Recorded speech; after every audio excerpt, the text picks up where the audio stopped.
स्वागत है आप सभी का @यूनिक प्लस 2.0 में। आज का अपना टॉपिक है लेक्चर 4 सेल ऑर्गेनेल क्या होता है, इसके बारे में हम आइए पढ़ते हैं इसको।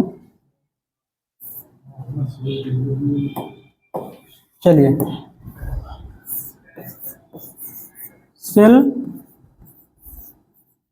ऑर्गेनेल हिंदी में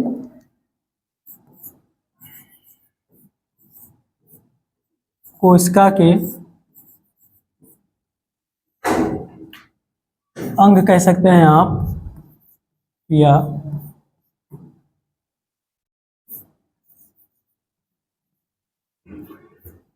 कोशिकांग। ठीक है, कोशिका के अंग या कोशिकांग। चलिए देखते हैं। जैसे कोशिका के अंग, ये आपका क्या है, मान लो ये आपका कोशिका है। कोशिका के अंदर एक झिल्ली पाई जाती है और उसी झिल्ली के अंदर सारे कोशिकांग रहते हैं। तो सबसे पहले हम आज न्यूक्लियस या केंद्रक के बारे में पढ़ेंगे। चलिए, इसे आप जान लीजिए, इसे कहते हैं कोशिका भित्ति। क्या कहते हैं? कोशिका भित्ति।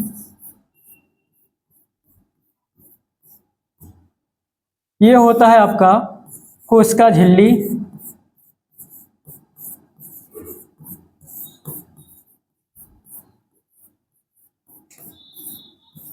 और ये होता है केंद्रक।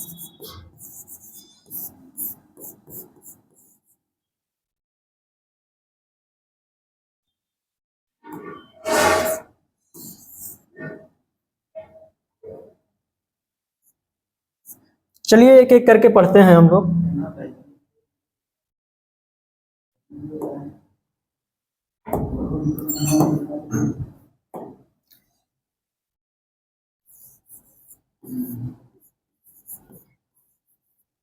केंद्रक जिसे इंग्लिश में न्यूक्लियस कहा जाता है। सबसे पहले केंद्रक जो होता है ये मध्य में होता है, सेंटर में होता है। कोशिका के सेंटर में होता है, आप कह सकते हैं मध्य में पाया जाता है। ठीक है, तो केंद्रक की अगर कहें हम खोज कौन किया था? रॉबर्ट ब्राउन साहब ने किया था। कब किया था? सन 1831 में। इसका अध्ययन या स्टडी कहें तो स्टडी या अध्ययन, स्टडी कैरियोलॉजी,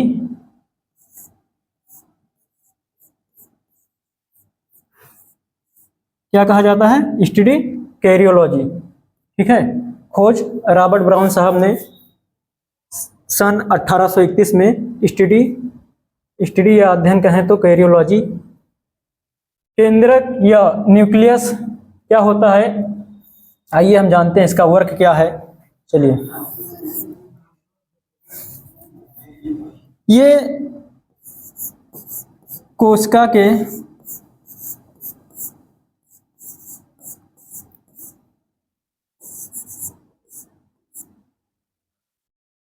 के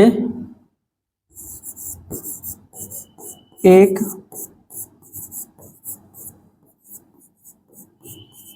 झिल्ली से घिरा होता है। क्या होता है? झिल्ली से घिरा हुआ होता है। समझ में आया?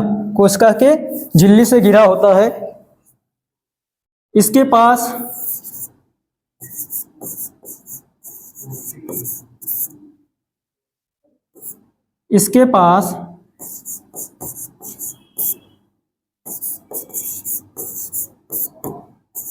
स्वयं का डीएनए व आरएनए होता है। ठीक है, स्वयं का डीएनए का फुल फॉर्म कहें तो डीऑक्सी न्यूक्लिक एसिड, और आरएनए का फुल फॉर्म कहें तो राइबो न्यूक्लिक एसिड होता है।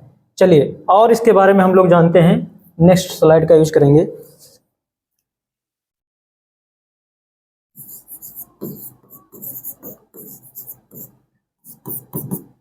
क्या होता है ये दोहरी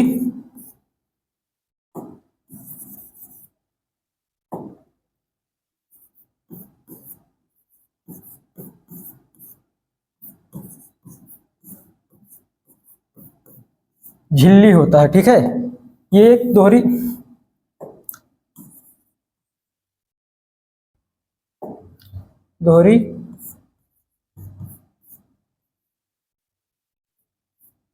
झिल्ली होता है। दोहरी झिल्ली का मतलब कहें तो डबल मेम्ब्रेन, जैसे ये आपका न्यूक्लियस है, ठीक है। तो एक इसके पास क्या होता है, एक दोहरी झिल्ली होता है, डबल मेम्ब्रेन होता है। तो दोहरी झिल्ली 3 कोशिकांग के अंदर पाया जाता है। दोहरी झिल्ली अगर कहें तो 3 कोशिकांग के अंदर पाया जाता है। किस किस के पास में? एक होता है प्लास्टिड, जिसे आप क्या कहते हैं, लवक कहते हैं, प्लास्टिड, ठीक है। दूसरा होता है माइटोकॉन्ड्रिया,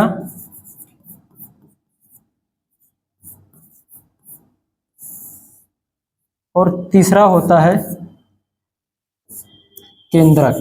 क्या होता है? केंद्रक।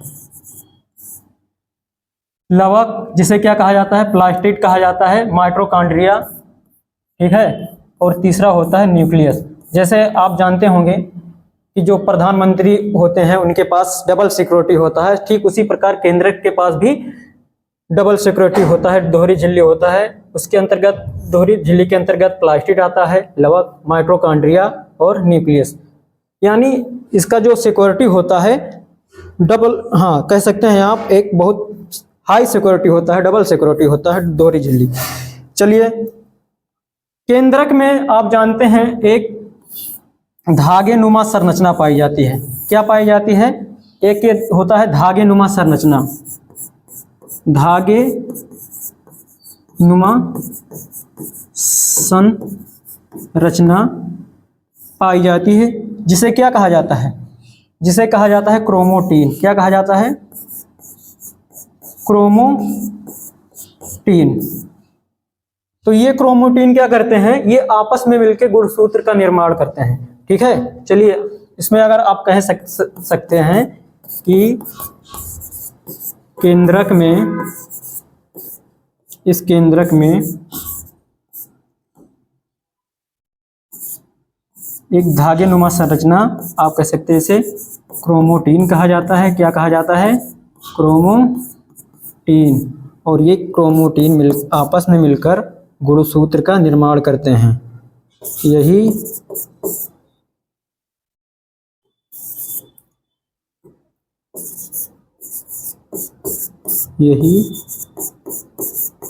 क्रोमोटीन आपस में मिलकर गुणसूत्र का निर्माण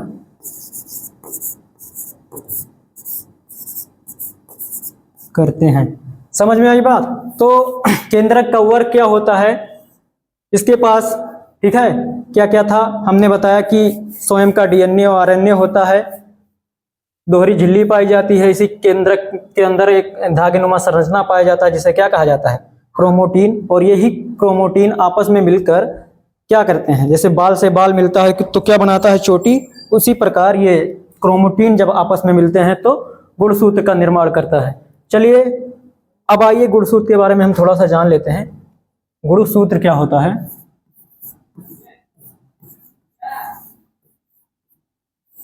गुणसूत्र, गुणसूत्र आप जानते हैं कितने होते हैं? 46 गुणसूत्र मनुष्य में पाए जाते हैं। अगर आप कहें तो जोड़े में तो 23 जोड़े पाए जाते हैं। कितने? 23 जोड़े और यह 46 गुणसूत्र। ठीक है, इस 46 गुणसूत्र में 44 प्लस XY जो होता है, जिसे हम क्या कहते हैं, मेल कहते हैं। ठीक है, और इसी गुणसूत्र में 44 प्लस XX होता है, जो क्या होता है, फीमेल होता है। समझ में आई बात? अगर हम कहें तो इस गुणसूत्र में 44 जो होते हैं ये क्या होते हैं, कॉमन होते हैं दोनों में, जिसे हम क्या कह सकते हैं, कायिक गुणसूत्र कह सकते हैं। क्या? कायिक गुणसूत्र। यानी कायिक का मतलब इनका रंग रूप आकार जैसे फीमेल में होता है वैसे मेल में भी होता है, लेकिन लिंग का यहाँ जो है कोई लिंग में अंतर रहता है। चलिए, तो जो 44 होते हैं ये कायिक गुणसूत्र कहलाते हैं, और जो दो गुणसूत्र होते हैं जैसे आपने देखा होगा XY, जोड़े में आप 23 कह सकते हैं, लेकिन होते कितने हैं, 46। तो 44 जो होते हैं ये दोनों में कॉमन रहता है, दोनों में स्त्री हो या पुरुष हो, दोनों में इनकी संरचना लगभग एक ही जैसी है। जो दो गुणसूत्र होते हैं ये जो होते हैं सेक्स गुणसूत्र कहलाते हैं, यानी इसी से क्या होता है, लिंग का निर्धारण होता है। समझ में आई बात? इसी से आप अनुमान लगा सकते हैं कि कोई महिला है या पुरुष है। चलिए, गुणसूत्र के बारे में थोड़ा सा और डिटेल में हम अध्ययन कर लेते हैं। गुणसूत्र जिसे हम क्या कहते हैं, क्रोमोसोम कहते हैं। ठीक है, खोज जो है किसने किया था, खोज कौन किया था, स्टॉक साहब ने किया था। कौन? स्टॉस साहब ने दिया था, स्टॉस बर्गर। और जो इसका नाम हुआ था या नामकरण आप कह सकते हो, नामकरण कौन किए थे, वाल्डेमियर साहब ने किए थे। कौन? वाल्डेमियर। चलिए इधर लिख दे रहे हैं,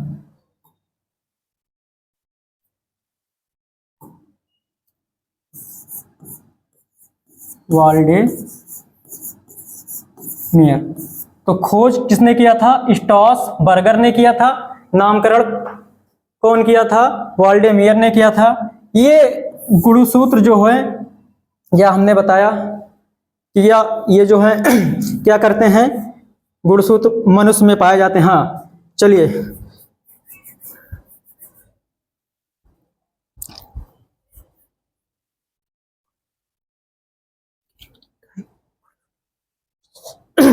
चलिए, अध्ययन अगर कहें हम, स्टडी इनका, स्टडी या अध्ययन कहें तो कैरियो स्टडी या अध्ययन कहें, किसमें किया जाता है, स्टडी कैरियो टाइप में किया जाता है। किसमें? कैरियोटाइप।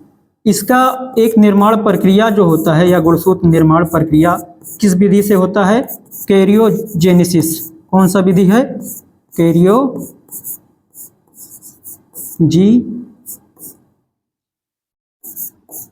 कैरियोजेनेसिस।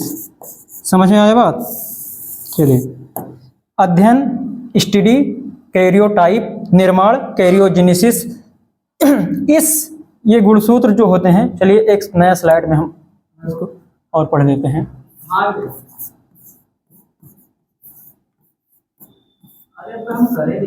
गुणसूत्र, चलिए ये गुणसूत्र क्या करते हैं, इनमें क्रोमोसोम पाया जाता है। क्या पाया जाता है, क्रोमोसोम पाया जाता है। और ये क्रोमोसोम क्या करते हैं, एक पीढ़ी से दूसरी पीढ़ी तक क्या करते हैं, आनुवांशिक लक्षणों को पहुंचाते हैं। समझ में आई बात?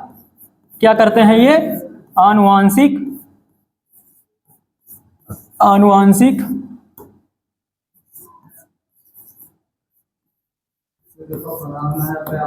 लक्षणों को पहुंचाने का काम करते हैं। समझ में आया बात? मनुष्य में जैसे आपने देखा होगा पूर्वजों से कुछ क्या मिलता है, कुछ आनुवंशिक लक्षण मिलते रहते हैं। ठीक है, अपने दादा परदादा से। तो क्या करते हैं ये गुणसूत्र में, क्रोमोसोम जो है क्या करते हैं, ये गुणसूत्र आनुवंशिक लक्षणों को एक पीढ़ी से दूसरी पीढ़ी तक पहुंचाते हैं। हाँ, अच्छा, ये पहुंचाता कौन है, इसमें पाया जाता है एक जीन। इसी गुणसूत्र में क्या पाया जाता है, एक जीन। क्या पाया जाता है? जीन। पहुंचाने का काम करता कौन है? जीन। ठीक है, समझ में आई बात? अर्थात इसको आप कह सकते हैं वाहक कह सकते हैं। वाहक मीन्स पहुंचाने, जो ले जाने वाला होता है। तो एक पीढ़ी से दूसरे पीढ़ी तक जो पहुंचाता है, क्या कौन सा पहुंचाता, क्या पहुंचाता है? जीन, जो है जीन पहुंचाते हैं। ठीक है, जीन आप कह सकते हैं। तो इसीलिए जीन को क्या कह सकते हैं? ये क्रियात्मक इकाई कह सकते हैं। आप बोल सकते हैं, क्या बोल सकते हैं?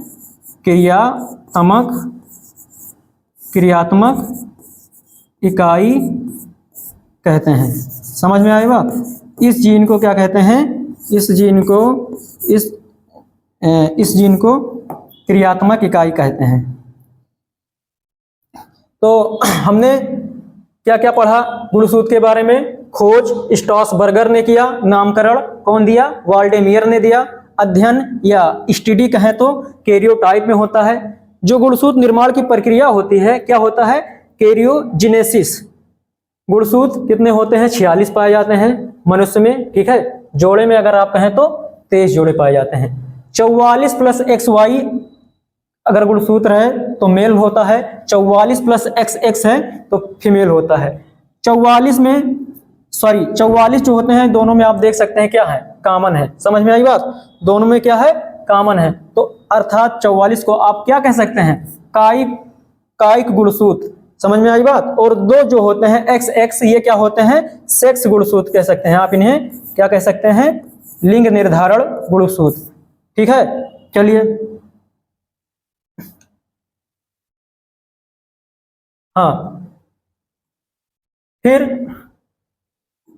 कहाँ गया पेज? क्रोमोसोम। हाँ, इसी गुणसूत्र में क्या पाए जाते हैं? क्रोमोसोम पाए जाते हैं। जो क्रोमोसोम क्या करते हैं? एक पीढ़ी से दूसरी पीढ़ी तक आनुवांशिक लक्षणों को पहुंचाते हैं। और पहुंचाता कौन है? इसी क्रोमोसोम को जो है गुणसूत्र को पहुंचाता है क्या? जीन, जिसे आप क्या कहते हैं? क्रियात्मक इकाई कहते हैं। तो इतना बात हम लोग ने गुणसूत्र के बारे में पढ़ा। अब आइए देखते हैं हम, चलिए, तो हम क्या पढ़ रहे हैं? आप जानते हैं सब, कोशिका के कोशिकांग पढ़ रहे हैं, कोशिका के अंग पढ़ रहे हैं। तो कोशिका के अंग में मान लो ये क्या है? ये क्या है? एक कोशिका है। ठीक है, इसी कोशिका में क्या पाया जाता है? एक झिल्ली पाई जाती है। और इसी झिल्ली के अंतर्गत सभी अंग रहते हैं। जैसे हमने अभी क्या पढ़ा? न्यूक्लियस पढ़ा। न्यूक्लियस मीन कहें तो केंद्रक को हमने अच्छी तरीके से लगभग जितने भी क्वेश्चन बनते से इनसे हमने कवर किया। इसे देख लीजिए एक बात और, इसे क्या कहा जाता है? इस चीज को इसे कहा जाता है कोशिका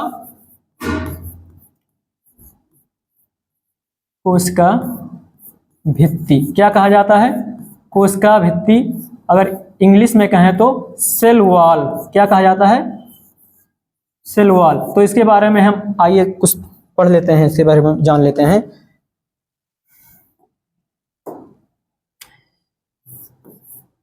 सेल वॉल या हिंदी में कहें तो क्या होता है? कोशिका भित्ति होता है।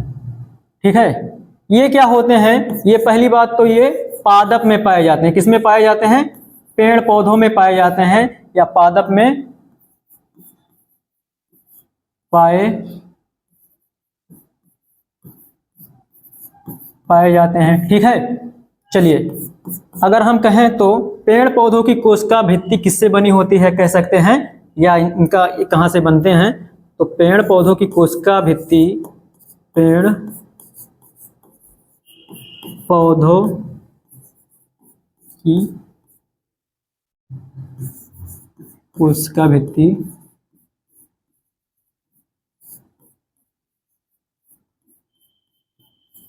या सेल वॉल किससे बनी होती है? आप कह सकते हैं सेल्यूलोज की। किससे? सेल्यूलोज की। ठीक है, ये इसका काम क्या होता है? आप जानते हैं पेड़ पौधों में जो कोशिका भित्ति होती है या सेल्यूलोज होती है, इनका काम क्या होता है? सिक्योरिटी प्रदान करना, सुरक्षा प्रदान करना। क्या होता है? सुरक्षा प्रदान करना तथा आकार प्रदान करना। तो आप कह सकते हैं सुरक्षा तथा आकार प्रदान करना। सुरक्षा तथा आकार प्रदान करना। जब आप पेड़ पौधों को काटते हैं तो उसके ऊपर जो छाल होता है, उसके अंदर आप देखिए उसमें वो जो चीज होता है, पार्ट होता है, वो आप कह सकते हैं वो सेल्यूलोज ही होता है।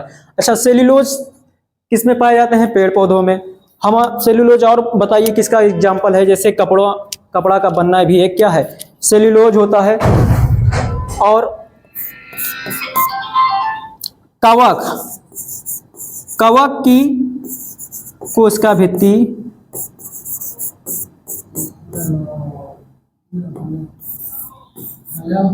चलिए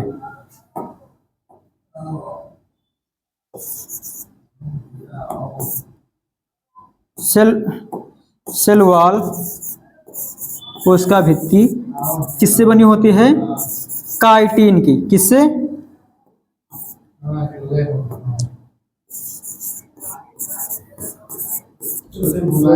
काइटिन की बनी होती है। ठीक है।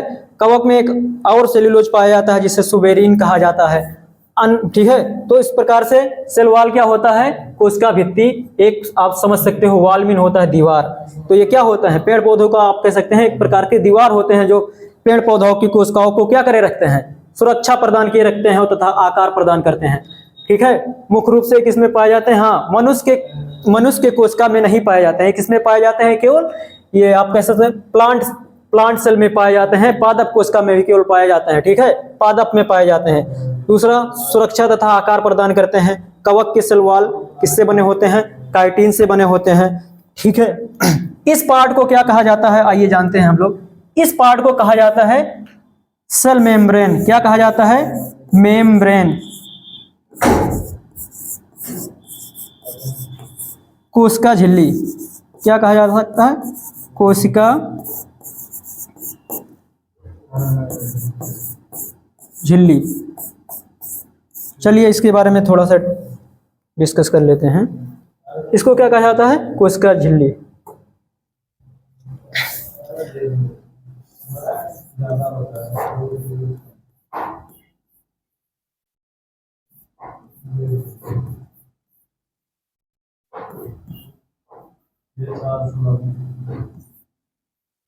कोशिका झिल्ली। ठीक है।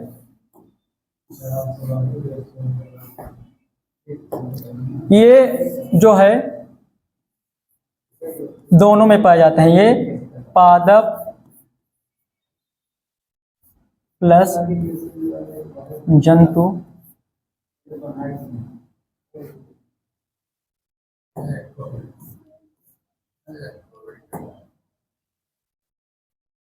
पादप प्लस जंतु दोनों में पाए जाते हैं। सेल मेम्ब्रेन होता है जो पादप और जंतु दोनों में पाए जाते हैं।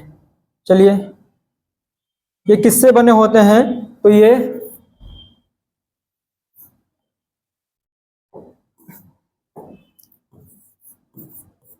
प्रोटीन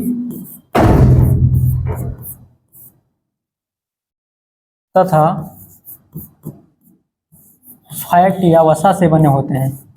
प्रोटीन तथा वसा से बने होते हैं।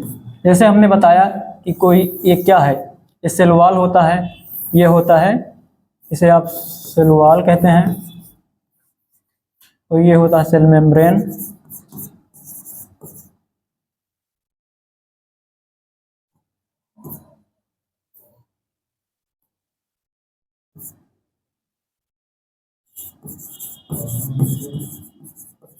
और ये क्या होता है, ये होता है न्यूक्लियस। ठीक है, ये क्या होता है, ये न्यूक्लियस होता है। तो ये क्या होते हैं, प्रोटीन तथा वसा से बना होता है, इसीलिए इसे क्या कहा सकता है, इसीलिए इसे प्लाज्मा झिल्ली के नाम से भी जाना जाता है। किसके नाम से, प्लाज्मा झिल्ली के नाम से भी जाना जाता है। ठीक है। और बात है इसमें, चलिए ये क्या करते हैं, ये सभी कोशिकाओं को ये रखे रहते हैं अपने। तो ये कह सकते हो आप कि सभी कोशिका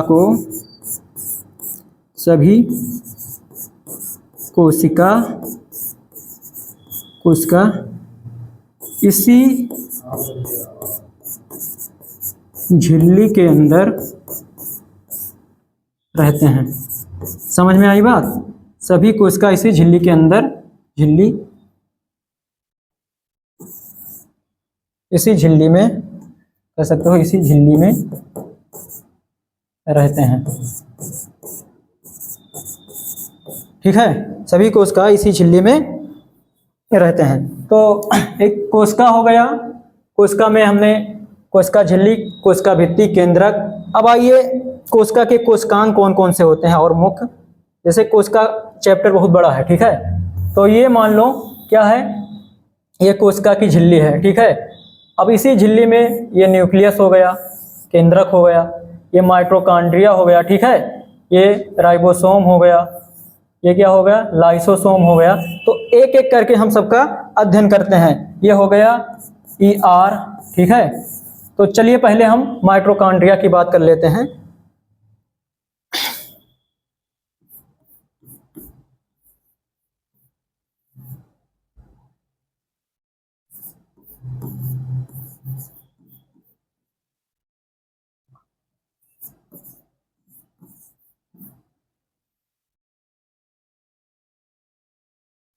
माइटोकॉन्ड्रिया, ठीक है, जैसे हमने अभी कुछ समय पहले ही बताया था। चलिए तो नेक्स्ट हम क्या पढ़ेंगे, माइटोकॉन्ड्रिया के बारे में, ठीक है। तो माइटोकॉन्ड्रिया क्या होता है, इसमें भी एक डबल मेम्ब्रेन पाई जाती है, जैसे हमने अभी कुछ समय पहले पढ़ा था। कोशिका का चैप्टर बहुत लंबा है, ठीक है, कोशिका का चैप्टर, ये कोशिकांग बहुत लंबा है। तो आइए केवल हम माइटोकॉन्ड्रिया पढ़ेंगे, उसके बाद में जो है और नेक्स्ट वीडियो में कोशिका के कोशिकांग लाएंगे। चलिए, ये क्या होता है, माइटोकॉन्ड्रिया क्या होता है, एक इसका जो आकार होता है एक आंतरिक, ठीक है, ये कह सकते हैं आप, ये क्रिस्टलीय आकार का होता है। किसमें, इसकी आंतरिक दीवार जो होता है, आंतरिक दीवार जो होता है क्रिस्टलीय आकार का होता है, ठीक है। चलिए, ये इसको कहा जाता है ऑक्सीसोम। क्या कहा जाता है,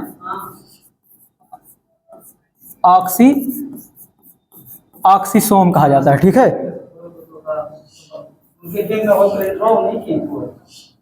खोज जो है, खोज किसने किया था, अल्टमान कोलिकर।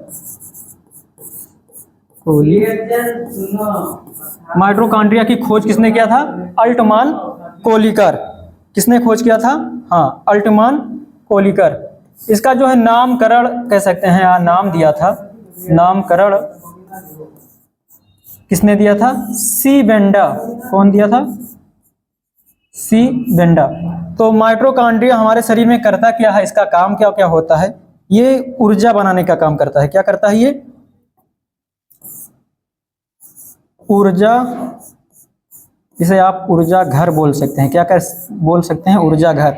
ऊर्जा बनाने का काम करता है, इसलिए इसको कहते हैं ऊर्जा घर। और ऊर्जा ये किस रूप में बनाता है, ATP के रूप में बनाता है। किस रूप में, ATP। ATP का अगर फुल फॉर्म कहें तो क्या होता है,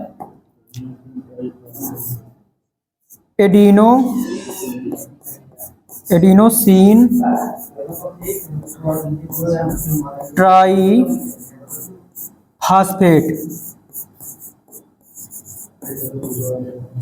एडिनोसिन ट्राइफॉस्फेट ऊर्जा किस रूप में बनाता है, ATP के रूप में, एडिनोसिन ट्राइफॉस्फेट के रूप में। इसके अंदर श्वसन केंद्र पाया जाता है। क्या पाया जाता है, श्वसन केंद्र पाया जाता है, श्वसन केंद्र पाया जाता है इसके अंदर श्वसन केंद्र पाया जाता है। ये स्वयं का 10% एंजाइम बनाता है। क्या बनाता है, स्वयं का 10% एंजाइम बनाता है। क्या बनाता है, स्वयं का 10% एंजाइम बनाता है, ठीक है। इसीलिए इसको क्या कह सकते हैं, इसे अर्ध स्वायत्त अंग भी बोल सकते हैं, अर्ध स्वायत्त अंग बोलते हैं। समझ में आई बात। चलिए, इसके बारे में हम क्या क्या पढ़े। क्रिस्टी इसकी संरचना होती है, जो आंतरिक दीवार की संरचना कैसी होती है, आंतरिक दीवार की संरचना होती है क्रिस्टी आकार की होती है। खोज किसने किया था, अल्टमान कोलिकर ने किया था। नामकरण किसने दिया, सी बेंडा ने दिया। काम क्या है इसका, ऊर्जा घर या ऊर्जा बनाना, ठीक है। इसे आप कह सकते हैं ऊर्जा बनाना, ठीक है। ऊर्जा किस फॉर्म में बनाता है ये? एटीपी के रूप में। एटीपी क्या होता है? एडिनोसिन ट्राइफॉस्फेट, ठीक है। इसे क्या कहते हैं? और श्वसन केंद्र कहते हैं। और काम क्या है इसका? स्वयं का ये 10% एंजाइम बनाता है, इसीलिए इसे क्या कहते हैं? अर्धस्वायत्त अंग बोलते हैं, इसीलिए इसे अर्धस्वायत्त अंग बोलते हैं। और एक चीज क्या बोले थे हमने? इसमें भी दोहरी झिल्ली, डबल मेम्ब्रेन पाया जाता है। दोहरी झिल्ली जो है 3 ही कोशिकांग के अंदर पाया जाता है। कौन कौन से हैं? माइटोकॉन्ड्रिया, प्लास्टिड, ठीक है, कवक, और एक क्या है? केंद्रक न्यूक्लियस है। यानी ये इसकी अगर कहें तो सिक्योरिटी या झिल्ली मतलब क्या होता है कि जो चीज काफी ज्यादा मतलब सिक्योरिटी में रहता हो, ठीक है, तो उसे ही झिल्ली कहते हैं। चलिए, तो शेष जो कोशिकांग बच रहे हैं, जैसे अभी ribosome, lysosome, ER, endoplasmic reticulum, ठीक है, और लाइसोसोम हो गए, तो जो भी शेष कोशिकांग बच रहे हैं इसे हम नेक्स्ट वीडियो में कवर करेंगे। आशा करते हैं आज का क्लास आपको अच्छा लगा हो। बहुत बहुत धन्यवाद। चलिए।